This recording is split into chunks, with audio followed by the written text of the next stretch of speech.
tema de las adicciones es muy complejo. Yo lo que voy a hacer es tratar de dar un vistazo general en unos 20 minutos, más o menos. Lo voy a tratar de apretar lo más que pueda para que después ustedes puedan hacer preguntas. El tema de las adicciones es el siguiente. Siempre existió consumo de drogas. No existe civilización, pueblo, cultura que no haya tenido consumo de drogas. ¿Tá? Decían que solo los esquimales parecía que no tenían porque no se podía sacar de la foca drogas. Pero todos los pueblos tuvieron consumo de drogas, con ciertas características hasta la década del 50 o del 60. El consumo de drogas, el fenómeno de las adicciones, como lo conocemos nosotros ahora, arranca en la década del 50 y del 60. Hasta ese momento el consumo de drogas era de drogas naturales, era de adultos, los adultos lo hacían a escondidas. En la década del 50, del 60, todo eso cambia. ¿Tá? En el 50 empieza lo que se llama la era de la psicofarmacología. ¿Tá? Se descubren las benzodiazepinas, o sea, todos los sedantes, se descubren los neurolépticos, se descubren los antidepresivos, se empiezan a comercializar las anfetaminas que se habían descubierto durante la guerra. ¿Se acuerdan aquella frase de Churchill? Nunca tantos le debieron tanto a tan pocos, que le debían a la RAF, a la Royal Air Force, porque frenó a los alemanes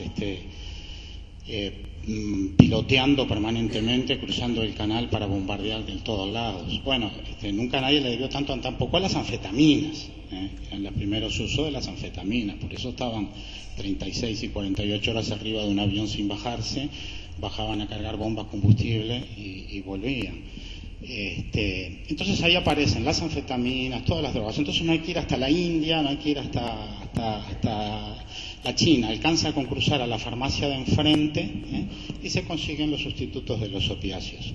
Se inventa el ácido lisérgico, dejan de consumir los adultos para consumir los jóvenes, ya no es oculto, ahora se hace proselitismo de la droga, probá que te va a gustar, legalicemos, cosas por el estilo.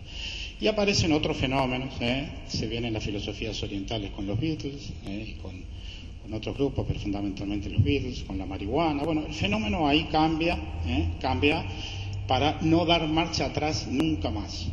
Nunca más eso va a dar marcha atrás. Hay que aceptar que ahora la droga está incluida en la sociedad. Hay otros fenómenos que aparecen al mismo tiempo, que no vamos a entrar en eso, porque sería hacer demasiada historia.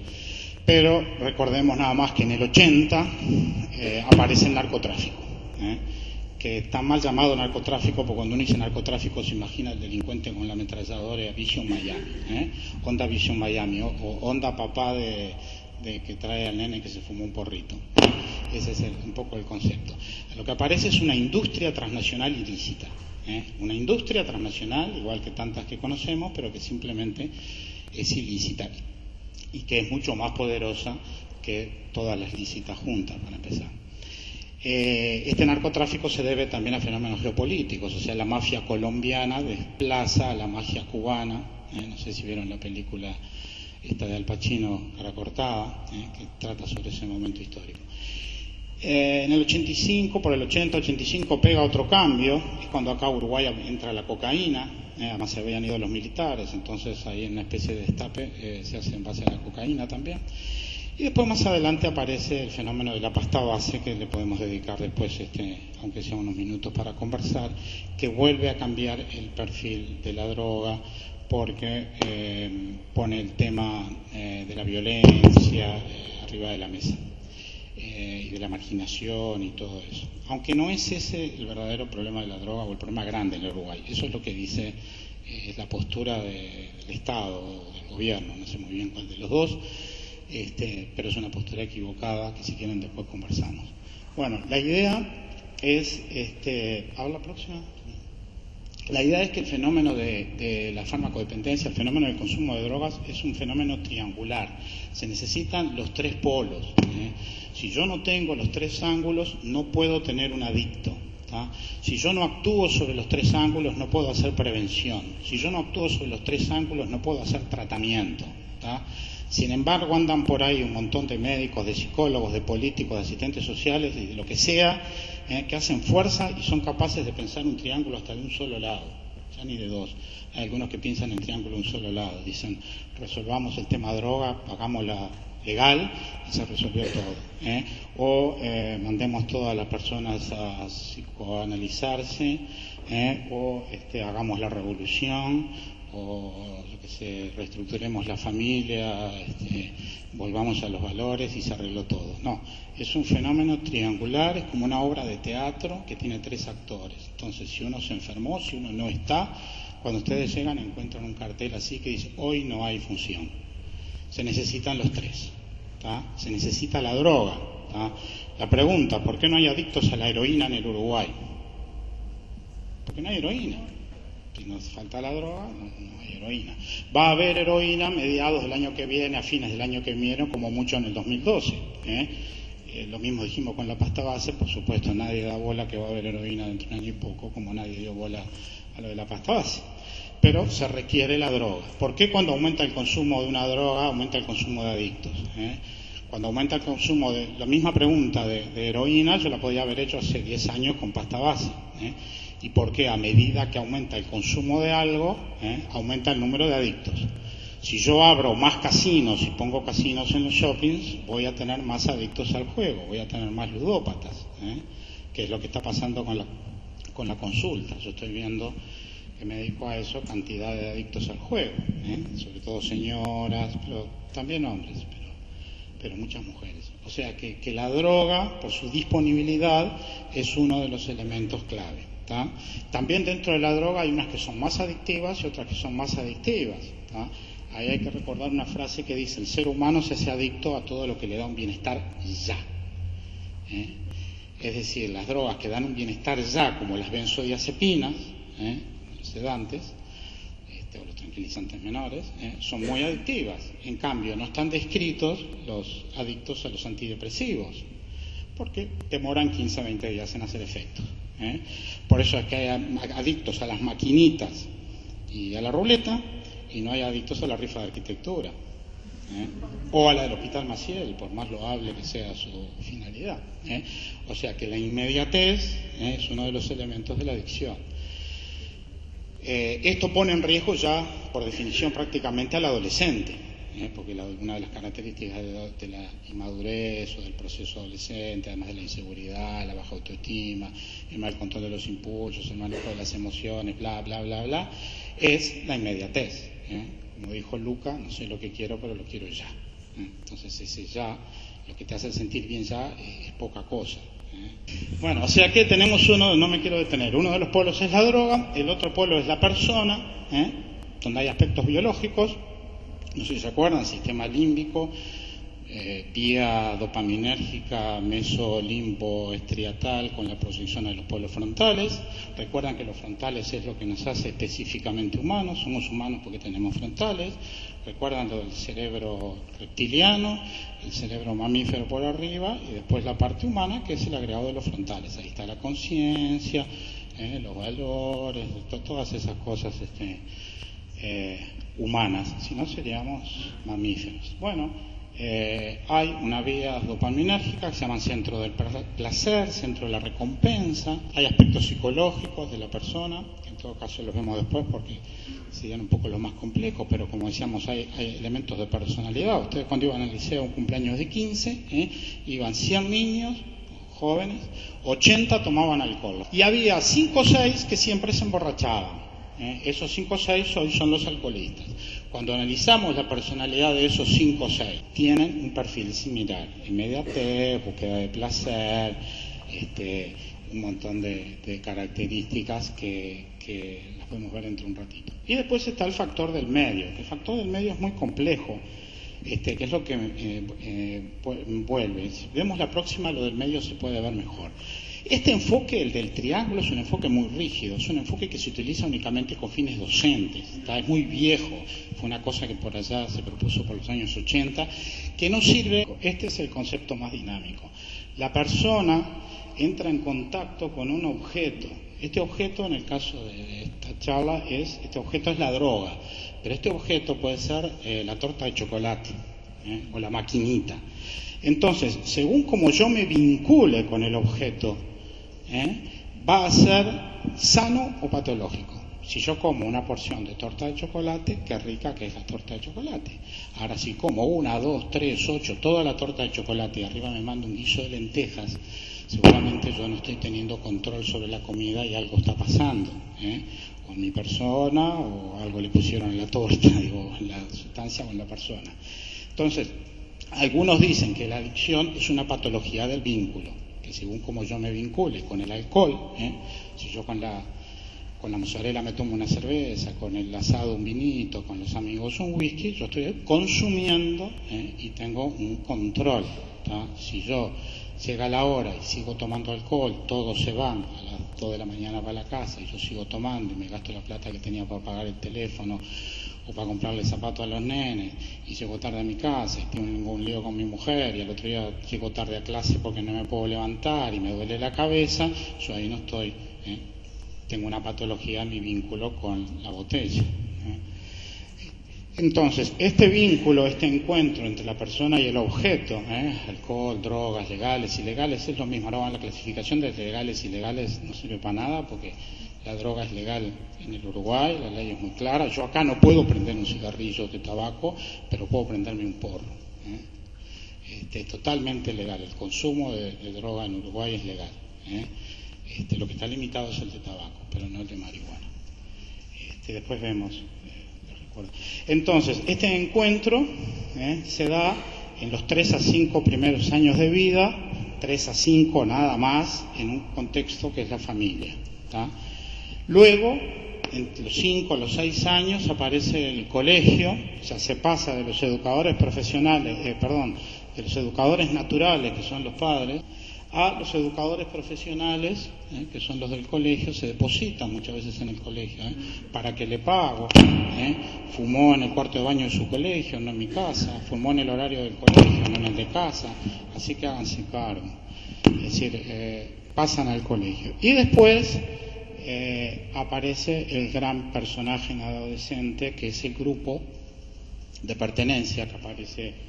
Es decir, 3 a 5, 5 a 10, 11 a 12, a los 11 a 12 aparece lo que se llama el psicogrupo, o grupo de pertenencia, o grupo de pares, o grupo de iguales. Ahí la identificación del joven con el grupo es tremendo. Cuando viene, los padres dicen, ay, ¿qué pasó? Que mi hijo consume marihuana, con todo lo que les enseñamos en la casa. Una penta, pero dígame, señor, su hijo, ¿se viste usted o cómo se visten sus amigos? ¿Se pone los adornos que se pone usted o que se ponen sus amigos? ¿Habla con el lenguaje que habla usted o que hablan con sus amigos? ¿Va al cine a ver las películas que ve usted o que ve sus amigos? ¿Escucha la música que escucha usted o que escucha sus amigos? Por lo tanto, ¿va a consumir lo que consume usted, grapamiel, o lo que consumen sus amigos? Vodka, naranja, Entonces, o marihuana. Es decir, la identificación con el grupo es ética, estética, va a tener las ideas de que sea política o religiosa, más, los amigos pesan mucho, ¿tá? Salvo lo que uno pudo haber hecho en esos primeros añitos, pero no es mucho. Por fuera, después, si tienen suerte, aparece el trabajo, y más por fuera aparece el barrio. Lo mismo vivir en Montevideo, que vivir en una ciudad de frontera con Brasil, donde hay mucha marihuana, supongamos más fácil. En una época había muchas pastillas, era fácil pasar pastillas por el puente. No es lo mismo vivir en Montevideo que en una ciudad del interior, decíamos, no es lo mismo vivir en Montevideo que en Colombia o que en Brasil, ahí la cosa. E incluso no es lo mismo, si ustedes toman un globo terráqueo, está dividido en 2 por el Ecuador, gran noticia. Entonces, al sur de estamos los países pobres, subdesarrollados, productores de materia prima, ahora para disimular le llaman commodity. Y al norte están los países ricos, consumidores, compradores. Bueno, eso que se llama geopolítica, una visión geopolítica, surge para la droga. Al sur del planeta llamado Tierra estamos los pobres que producimos las materias primas para las drogas. En el caso de la coca es evidente en América. Y al norte están los países ricos que compran fundamentalmente la cocaína. El refugo, lo que no sirve, lo que se tira, que es la pasta base, que siempre históricamente se tiraba porque es lo tóxico que queda de la preparación de la cocaína. O sea, cada 200 kilos de hoja de coca pisada con nafta y con tóxicos se saca menos de 1 kilo de cocaína. Lo que quedaba se tiraba, a alguien se le ocurrió secarlo y revenderlo. pero no tiene ningún valor. Yo recuerdo la primera vez que me quisieron vender los cigarrillos de pasta base. En Colombia le dicen bazuco a la pasta base, acá le dicen bazuco a otra cosa, pero yo venía de un encuentro hace muchos años, traje, corbata, con una pinta de extranjero que mataba, y me querían robar, me querían estafar, me querían vender un paquete de 8 cigarros de pasta base por $1, los 8, o sea, me querían robar. No vale nada, no vale nada. Sin embargo, por esta geopolítica, es decir, para arriba se complica la entrada de cocaína y droga, y bueno, entonces se desliza y se vende para abajo, como cualquier comerciante. No entré en familia, pero hay ciertas familias típicas que eran adictos. La familia uruguaya, ubican la familia piramidal uruguaya, el padre arriba maneja el poder porque maneja el dinero, la madre en el medio y los hijos abajo. La madre, después van a ver que es realmente la que tiene el poder, pero decide lo que sube, mirá que le digo a tu padre, decide lo que baja. Sabés que tu padre no quiere que se ponga los pies arriba de la mesa, y el padre le importa 3 cominos. Entonces sube y baja la información. En el medio, el padre maneja el dinero. Y los hijos abajo, la fratria, el hijo mayor, no sé si hay alguno acá, que es el buen hijo, el exitoso, el universitario, el estudiante, el hijo que juega en el equipo de los padres, que le preguntan cosas, el hijo parentalizado. El más chiquito, que es el que trae la alegría a la casa, y queda el del medio, que es mi paciente. Ese es el que se le complica. ¿Tá? Pero hay ciertas estructuras familiares, esas estructuras familiares rígidas, como las piramidales, o las estructuras familiares demasiado horizontales, donde no aparecen los límites claros. Se puede abrir la heladera, comer a cualquier hora, llegan los padres y hay, yo qué sé, gente desconocida en el living, sentada en el piso y se saca los zapatos, yo qué sé. Digo, donde las normas son muy variadas, padres que están muy proyectados en la sociedad, que están pocos en la casa, son familias que tienen más adictos en su medio. A ver, seguí a ver si hay alguna que les pueda interesar. Seguí a ver. Acá está la anterior. Esto es lo que diferencia a un consumidor de un adicto. Capaz que les interesa. ¿Cómo sé si yo soy consumidor o si yo soy adicto? Bueno, si yo tengo deseo o tengo la lucha entre el deseo y el control. Yo ahora puedo tener mucho deseo de fumarme un cigarrillo o de tomarme una cervecita porque hace calor. Entonces, si yo tengo control y pienso, digo, no, espero a terminar la charla y después voy y me tomo la cervecita, probablemente yo sea un consumidor. Ahora, si yo no puedo, ya no puedo estar sin fumar, y tengo que salir a fumar, probablemente yo sea un adicto al tabaco. ¿Tá? O sea, o si salgo y digo, un momento, tengo que contestar una llamada y me voy a boliche de la esquina y me tomo un whisky, probablemente yo sea un adicto, porque lo que yo tengo no es un deseo, es una necesidad. Cuando el deseo pasa a ser necesidad, probablemente esté en el terreno de la adicción. ¿Tá? Los otros términos, la compulsión, la repetición, la inmediatez son obvios. La inmediatez ya lo dijimos, la compulsión, el consumidor puede tener deseo, pero no tiene compulsión de consumir. Y además no repite la experiencia si le es desagradable. Aprende rápidamente. Los que no aprendemos rápidamente somos los humanos. ¿Leyeron o vieron la experiencia que hicieron en el instituto, en el técnico de Massachusetts con estudiantes universitarios? Que construyeron vieron que las ratas, un laberinto para ratas, entonces al final le daban un premio, que era una comida, y después construyeron un laberinto para estudiantes universitarios y al final le ponían $10. Entonces las ratas hacían el recorrido. Cuando le sacaban el premio, la rata iba una o dos veces y no hacía más el recorrido. En cambio, los estudiantes universitarios seguían haciendo el recorrido. El que escribió el libro dice, todavía andará por ahí algún estudiante buscando $10 por el piso. Es decir, los seres humanos seguimos haciendo el recorrido por él, y no es un problema de capacidad intelectual. Seguimos haciendo el recorrido. Ya la droga no nos da lo que nos dio al principio. ¿eh? Y además nos trae problemas, pero sin embargo seguimos haciendo todo el recorrido, de la compulsión, del deseo de ir a buscarla, de comprarla, de no sé cuánto, nos metemos en lío y lo seguimos haciendo, si fuéramos ratas no nos pasaría eso. Entonces, a ver, seguía que dice la clasificación de las drogas. Es muy difícil, hay cantidad de clasificaciones de drogas. Ustedes se van a volver locos viendo las clasificaciones de las drogas. Hay químicas, sociales, legales e ilegales. Legales y ilegales no sirven para nada. Lo que hoy es legal, mañana puede ser ilegal. ¿Tá? Como ustedes saben, por ejemplo, en los países musulmanes, donde el Corán, Afganistán, tengo un paciente que fue a trabajar a Dubái, todos esos países musulmanes que siguen el Corán, el alcohol está prohibido, no se puede consumir alcohol. Si uno consume alcohol o tiene alcohol en su poder, bueno, va preso, le cortan una mano, no sé cómo es. A él le tuvieron que dar una tarjeta especial, una tarjeta verde, para que pudiera consumir alcohol. Sin embargo, se puede consumir marihuana y se puede consumir opio. Depende de dónde se baje uno en el avión, qué es lo que puede tomar o no. O sea que lo legal e ilegal no tiene mucho sentido. También cambia con el tiempo. Lo legal e ilegal, no sé si, como les decía al principio, en la ley uruguaya, el consumo de cualquier cosa es legal.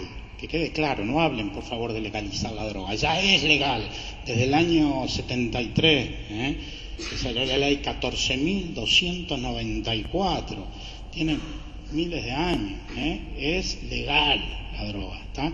Y el porte, el artículo 30 de la ley 14.294 dice: quedará exento de pena aquel que portare una cantidad para su consumo personal.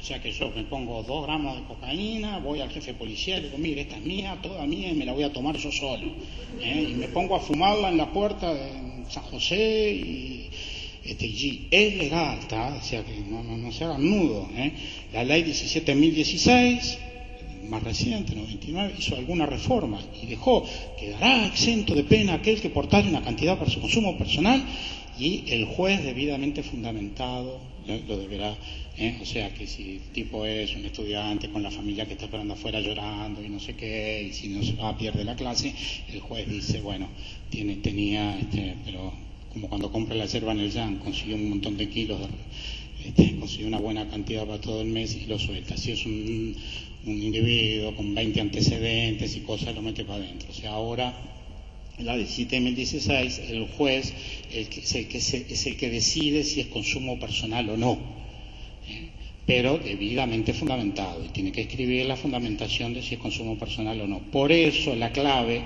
y siempre sale en la televisión, está en la balancita. Si lo agarran con una balanza, va para adentro, porque con la balanza para pesar, para vender, no es para consumo personal. Entonces el kit del asunto es la balanza, ¿tá? Les decía que las drogas se dividen de muchas maneras. Una de ellas puede ser las que estimulan, las que deprimen y las que alteran, ¿tá? Según cómo modifiquen el tono psicológico, ¿tá? Ahora la siguiente: dentro de las que estimulan, ustedes tienen drogas naturales como el café, el té, el mate y la hoja de coca, ¿tá? La hoja de coca es un equivalente al café, el té y el mate. Si a alguien se le ocurre prohibir el café en Turquía, el té en Inglaterra a las 5 de la tarde, el mate en el Río de la Plata, está tan loco y desubicado como si se le ocurre prohibir la hoja de coca, ¿tá? Es un fenómeno cultural y de una zona, ¿tá? El problema es que de la hoja de coca se extractan algunos derivados, ¿tá? Que es algo así como si mañana alguien del mate, esto de bioquímica acá, ¿no? Así que a alguien del mate se le ocurre sacar una droga y la vende, pero no vamos a prohibir que todo el Uruguay consuma mate, ¿tá? Los derivados, como ustedes saben, son 3: la sal, el clorhidrato de cocaína, que se descubrió en los 20, que era legal, que fue el primer producto de la Coca-Cola, por eso la chispa de la vida, la sal, ¿por qué insisto en lo de la sal? Por 2 razones. Uno, lo que hace el detective en la película, que hace así y se la pasa, ¿no? Digo, si anestesia, la cocaína es anestesia, si anestesia y es salado, ¿qué gusto tiene la sal? Es muy probable que sea cocaína. Si solo anestesia, es silocaína, lidocaína. Y si es solo salado, era sal, uvasal, que le ponen para... Y la otra problema de que sea una sal es que si es una sal se disuelve en agua, por lo tanto se puede inyectar, ¿tá? Y de la sal esta se sacan, hay dos productos. Uno es el crack. En Uruguay no se fuma crack, olvídense lo que dicen de crack, están delirando. Para formar crack ustedes necesitan un montón de cocaína, digamos más o menos unos $500 de cocaína, para hacer que se evapore con éter, ¿no? Y se formen los cristalitos, 3 cristalitos. Cuando se forman los cristalitos hace crack, crack, y se forman los cristalitos cuando se evapora lo evaporable. Esos cristalitos se fuman en una pipa de agua, en Nueva York, en Boston, en California. Si no es una realidad nuestra el crack, ¿tá?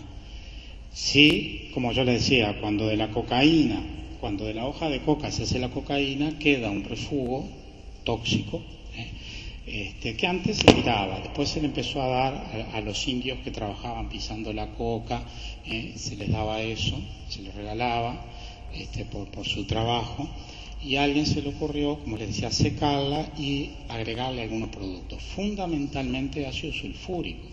Entonces, si esto es un clorhidrato de cocaína, esto es un sulfato de cocaína. El ácido sulfúrico, como ustedes saben, es lo que provoca las lesiones pulmonares. Es decir, la pasta base provoca 2 graves lesiones. Una son las pulmonares por el sulfato. Los primeros consumidores de pasta base del Uruguay me decían, estoy colgado del sulfato. Yo no sabía que el sulfato, y era el sulfato de cocaína. Y el otro tema es con el aluminio metal pesado, de la parte de adentro del inhalador o de la latita que utilizan, el aluminio, se evapora con el calor y provoca lesiones cerebrales irreversibles. Hay mucho para decir de pasta base. Las sintéticas están las anfetaminas, ahora se ve poca anfetamina, la única que tenemos es la ritalina, provoca un estímulo, como ya saben, el problema es que saca el sueño. Las anfetaminosímiles que están en los cuadros, en la pastilla para adelgazar, y los antidepresivos, que en sí es para completar el esquema, porque los antidepresivos no son estimulantes. Los antidepresivos no ponen eufórico, no pasan a la persona para arriba del estado de ánimo normal. Si ustedes tienen o ven un paciente medicado con antidepresivos y que está eufórico, el diagnóstico es de trastorno bipolar. Solo los bipolares viran el estado del humor con los antidepresivos, o sea, no es un estimulante. Pero bueno, para ponerlos. Después tenemos, y acá están las drogas depresoras, ¿tá? Lo mismo, las naturales y las sintéticas. El gran tema del alcohol ahí está subrayado. ¿Por qué? Porque el alcohol es un depresor del sistema nervioso central. Por eso es que el adicto o el consumidor de alcohol, cuando se pasa, primero se duerme, porque deprime el sistema nervioso, y después entra en coma, ¿tá? Coma grado 1, si no por ahí lo pellizca o lo pincha o no le provoca dolor, sale. Pero si no, está en coma. Pérdida de la vida de relación con mantenimiento de la vida vegetativa. El alcohol es un depresor del sistema nervioso. Obtiene 2 a 4 horas de euforia según la habilidad del bebedor, y después viene la depresión de 24, 40, 36 horas. ¿Por qué insisto en esto? Porque los alcoholistas suelen ser deprimidos. Entonces, es una persona que está deprimida y toma un depresor para estimularse. Entonces, nunca va a poder salir a menos que pare de tomar alcohol. Es como si a mí me duele la mano y toda la mañana me pego un martillazo en la mano para que se me vaya. Entonces, jamás se me va a ir el dolor. Voy a seguir deprimido hasta que deje de tomar alcohol. ¿Tá? El otro elemento interesante acá en las sintéticas es, en todas las drogas son 4 hombres por una mujer. En la cocaína es un poquito más, puede ser 5 por 1. En la marihuana puede ser un poquito menos porque las mujeres ahora están consumiendo mucha marihuana, 3 y 1. Pero si ustedes van a los centros de adicciones, en Uruguay están afiliados en la FUCOT, la Federación Uruguaya de Comunidades Terapéuticas, y preguntan cuántos hombres tienen y cuántas mujeres, van a ver que son 4 a 1. Y en todo el planeta llamado Tierra es 4 a 1, más o menos, ¿tá? Excepto para una droga. Hay una droga en la cual este valor se invierte y es 1 a 4. Esa droga son los tranquilizantes menores, ¿tá? Las benzodiazepinas, fundamentalmente las benzodiazepinas, ¿tá? Son muy, muy adictivos, ¿tá? Son muy adictivos. Hay un consumo en Uruguay de benzodiazepinas impresionante, indicado sobre todo por médicos generales, ¿tá? Y estas son las drogas que alteradoras. Termino con esto porque así podemos intercambiar algunas. donde están las naturales como la marihuana y el hashish. Sepan que el hashish es lo mismo que la marihuana, tetrahidrocannabinol. La única diferencia es que la marihuana es la hojita picada, acá tiene un lindo paquetito y una hojita, y el hashish es el aceite, la resina que se saca de frotar o de la hoja, ¿tá? Lo que pasa es que la marihuana tiene un 4, 5, un 10% como mucho de tetrahidrocannabinol, que es la sustancia activa. La marihuana uruguaya es malísima, no vale la pena plantarla, arriesgar el precio porque es de muy mala calidad. Y el hashish tiene arriba de un 30%, entonces los efectos son más intensos, pero es la misma sustancia. Los hongos, en el Uruguay allá tienen los de la psilocibina, es la sustancia activa, por no decir los hongos de la posta de vaca, que suelen ser alucinógenos. La florcita es esas que ven ahí, que son los floripondios. En Montevideo ya no hay, se los comieron todos, no van a encontrar. Alguna señora en el fondo muy cuidado, antes se veían mucho, en el interior todavía quedan, pero en Montevideo se los comieron todos, ya se los robaron todo. ¿Y qué pasó? No dieron tiempo a que la planta se reprodujera. Entonces aparecía la florcita, la arrancaban, entonces la planta no se podía reproducir y se murieron las plantas, ¿no? Dentro de poco va a ser una especie desaparecida. Y después, los cactus, que son la esencia de San Juan, Castaneda, los cactus, el peyote, la mescalina, los dors, saben que los dors vienen de ahí. Huxley experimentó con cactus y escribió un libro que se llamaba The Doors of Perception, las puertas de la percepción. Entonces un grupo de música que le gustaba mucho el peyote le puso a su grupo las puertas de la percepción. Como era muy largo, después le dejó solo las puertas, The Doors, pero viene de ahí, de los 60, como yo decía, cuando da vuelta todo. Y los sintéticos, donde tienen los ácidos, el ácido lisérgico. Los argentinos son especialistas en preparar ácidos y anfetaminas y anfetaminosímiles. Los inhalantes, que ya no se ven, Canal 10 se quedó sin... ¿Se acuerdan que Canal 10 se pasaba mostrando a los niños con las bolsas inhalando en la vereda? Ya no hay inhalantes, Nasta, esas cosas, Pegapren. Ahora tienen pasta base, ¿para qué van a inhalar? El éxtasis, que es una mezcla de una anfetamina con un estimulante, y la ketamina, que como saben es un anestésico que se usaba en personas. El síndrome motivacional, es interesante, es un síndrome que provoca la marihuana, que a veces es difícil de diferenciar del adolescente deprimido o del adolescente que está entrando en una psicosis. Para los psiquiatras es un problema saber si se está entrando en una psicosis esquizofrénica, una especie de autismo, o es una crisis de adolescencia que está todo el día tirado haciendo zapping, o es un efecto directo del cannabinol sobre el sistema nervioso, que es el síndrome amotivacional. Yo trabajé como 10, 15 años para un organismo de la OEA, que es el Instituto Interamericano del Niño, en esto, y me acuerdo que había una chilena que decía: oye chicos, los uruguayos sufren de adanismo. Y cuando el primero que vino en cargo se piensa que es Adán, el primer hombre, que antes no hubo nadie. Sufren de adanismo ustedes. Y claro, ella hacía muchos años que estaba en un organismo internacional, y veía que cuando llegaba alguien hacía diagnóstico de situación, cuando terminaba de hacer el diagnóstico, que más o menos sabía, se tenía que ir porque venía otro a hacer otro diagnóstico. Entonces vivimos investigando el estado de la cuestión, o del arte, como se quiera llamar, y nos cuesta mucho trabajar en medidas preventivas y en coordinar tratamientos que no son tan difíciles. Y tampoco la prevención es tan difícil, porque tenemos un buen sistema educativo primaria, secundaria, o sea que es medio difícil entender cómo no se hace prevención bien hecha.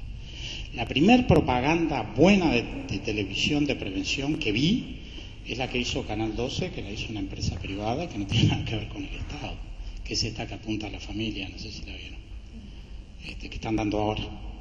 Te acompaña a tu hijo, una cosa así. Es la primera propaganda desde el punto de vista técnico, digamos, buena que he visto. Entonces hay un eje de oferta y demanda. Yo puedo actuar sobre el polo de la oferta, que es lo que se está insistiendo mucho ahora, que es controlar la oferta, que sería más que nada a nivel de la producción, del tráfico, controlar los puertos, ahí trabaja la policía, el ejército. Digo, el polo de la oferta es el polo de la represión, es el polo del Ministerio de Defensa y del Ministerio del Interior, es controlar allá. Pero está el que la demanda, y el polo de la demanda es la educación. El verdadero futuro de poder controlar la droga, no digo eliminarla porque va a estar, como que eliminar el alcoholismo, digo, es imposible, es educar para prevenir, es decir, es la educación preventiva o la prevención educativa en el polo de la demanda, y es actuar fundamentalmente con la familia, este polo, ¿tá?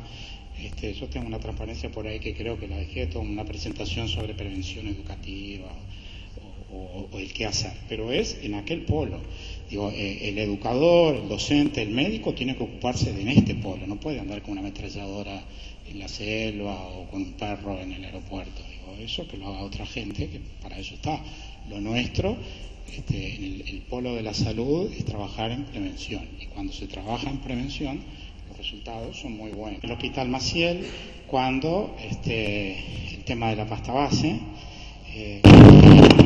coordinaba el servicio de farmacodependencia que se llama el Hospital Maciel, y me acuerdo que cuando salió la pasta base venían muchos de las radios y nos hacían ir a las radios, y yo decía, preguntaban si Uruguay cómo estaba con la pasta base, y yo decía, el servicio del Maciel tiene 4 camas para drogadictos, o sea que prácticamente era una cama para cada 1.000.000 de habitantes. Cada 1.000.000 de habitantes tenía una cama, estaba guarda.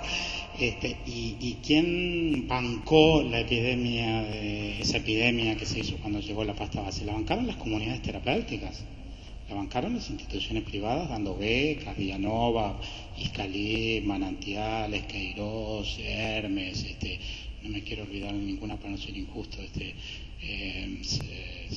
bueno, había otras, es decir, las comunidades terapéuticas fueron las que pusieron camas, y ahí cobraban algo, algunas se fundieron, otras siguieron, digo, pero fueron las que bancaron las 100, 200, 300 camas que había en Uruguay para adictos, eran de las comunidades terapéuticas, no eran del Ministerio de Salud Pública.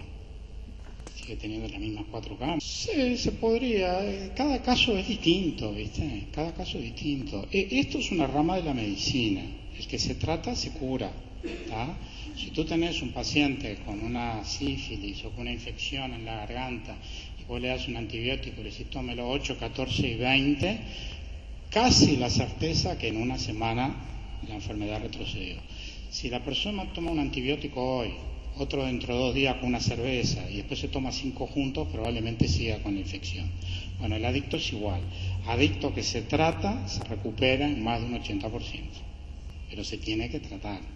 El problema es que si no, ya está probado en Estados Unidos los seguros te obligan a tratar, y si no se encarecen los seguros. Y bueno, la gente que se trata, no sé si ven la película con Sandra Bullock, 28 días, la obligan a un alcoholista que hace un Barbo, la obligan a tratarse y se mete en una comunidad. Igual es que la llega.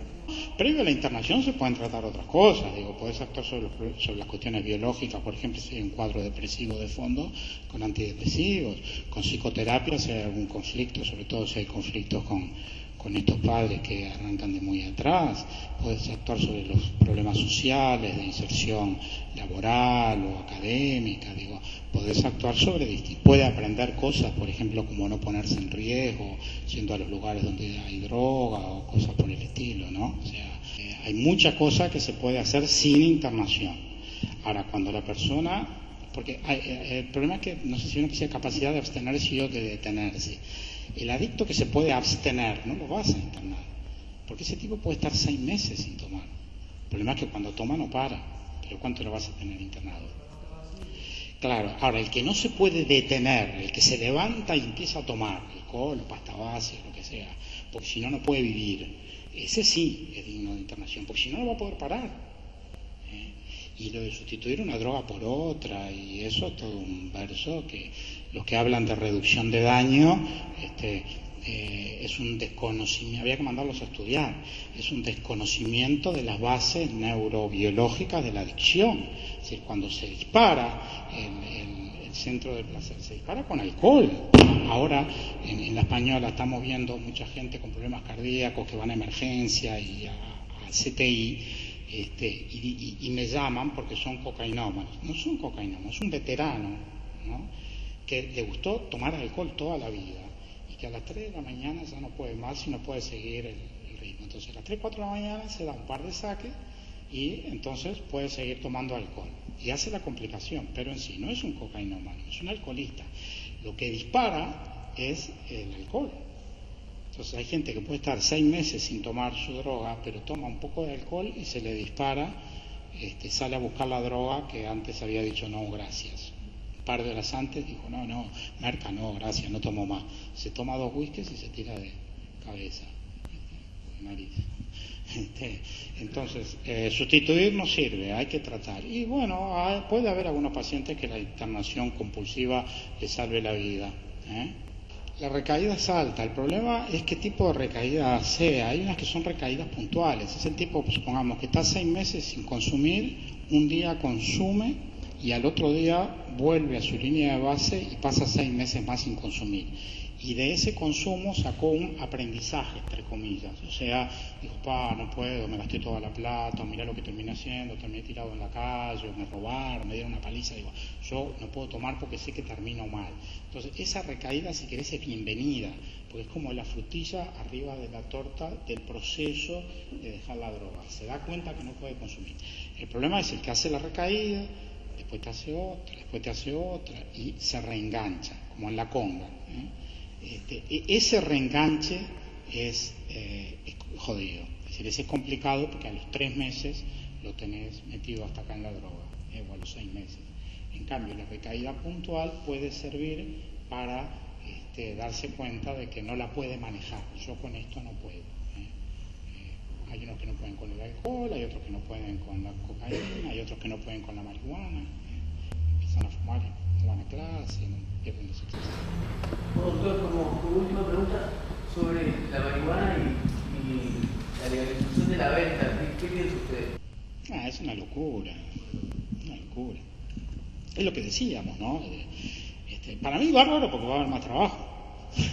Es decir, si en vez de haber 300.000 consumidores de marihuana, como hay ahora más o menos un 10% de la población, y si pensás que de 300.000 que consumen cualquier cosa, no importa, hay un 10%. Un 10% de la población consume marihuana, que creo que es más, pero supongamos un 10%, que son los datos estos de la Junta, que son autoadministrados y se miente mucho. Eso, en todo el mundo se sabe que esos datos no sirven, pero acá los seguimos usando. Entonces, anda a un liceo y repartí a ver que pongan quién toma ahí. Entonces, un 10% de la población, siguiendo esos datos, consume, serían 350.000 personas.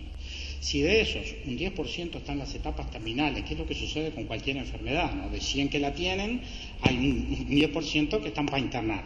Bueno, tenés 30.000 para internar o para tratar, para las 4 camas, ¿no?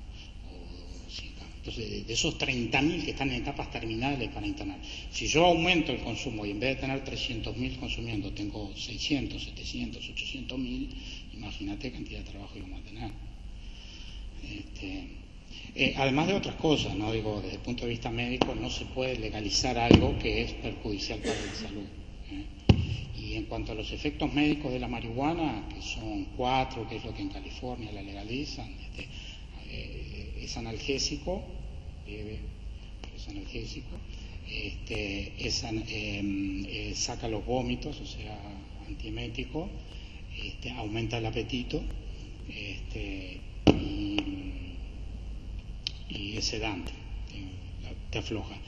Eso podría pensar, bueno, uso médico con receta, pero ¿qué sucede? La aspirina es mucho mejor analgésico. Cualquiera de los que andan en el mercado es mejor analgésico. Y como antiemético, el Primperam o cualquiera de los que andan por el mercado siempre es mejor. O sea, no tiene mucho sentido, ¿viste? Y como ansiolítico, cualquiera de los que hay. O sea, no. Además, la marihuana hay pocas investigaciones. por ejemplo, estos usos en los cuadros terminales, ¿no? Uno dice, bueno, un paciente oncológico está aquí con quimioterapia, que está adelgazado, que no tiene hambre, que está dolorido, ¿no? Que tiene náuseas por la quimioterapia, sería ideal. Bueno, también se dice con la marihuana para el SIDA, ¿no? Es decir, que tiene todos los mismos efectos. Pero aquí hay un montón de estudios de la marihuana que disminuye los linfocitos T. Entonces, hasta que no sepas eso, darle marihuana a un paciente con SIDA, matarlo. Es como darle arsénico. Vamos a averiguar qué pasa con la marihuana y los linfocitos T primero, antes de legalizarla. O sea, habría mucho antes de legalizar, lo mismo que antes de poner un medicamento cualquiera en el mercado. Pasa por un montón de etapas de investigación. Y la marihuana, que tiene 400 productos adentro, investigar eso, tiene más productos cancerígenos que el tabaco. Lo que pasa es que una persona fuma un porro por día y fuma 20 de tabaco, pero cantidad a cantidad tiene 100 y pico de productos cancerígenos. Entonces, más que el tabaco. Tiene más monóxido de carbono que el tabaco, 4 veces más, creo. O sea que es mucho más tóxico en algunas áreas, ¿no? En algunas cosas. Entonces, hasta que no se investigue y no sepas qué seguridad y qué indicaciones tiene, no podés legalizar una cosa así, porque además están los convenios internacionales. Querer legalizarla es como querer hacer, no sé, una bomba atómica en el Uruguay. Te van a caer los organismos internacionales, no te van a comprar una vaca ni en broma.